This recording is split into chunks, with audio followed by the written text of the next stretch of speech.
In California, your bank account gets frozen when you die. This means your family's going to be unable to access it when they need the most for things like funerals, other bills, because first they got to file for probate and get a court order to get access to those funds. So to avoid this is what you should do. The best option, of course, is to get a trust, because that way your bank account's not owned in any person's name specifically, therefore no probate's required. It's because the bank account's owned by the trust itself. That means if you own the bank and everything that's in it, you name a successor trustee. That's the person who's going to manage your bank account when you pass, and therefore no probate's required, because that person is basically just going to step in your shoes.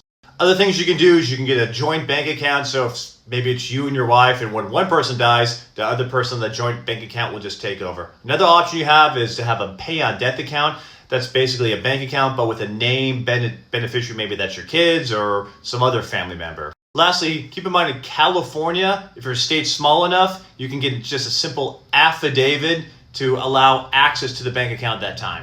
I believe that's $184,000 off the top of my head. Point is, there's a lot of things you can do to avoid this, and the last thing you want is grieving loved ones unable to access funds that are needed to pay for important stuff.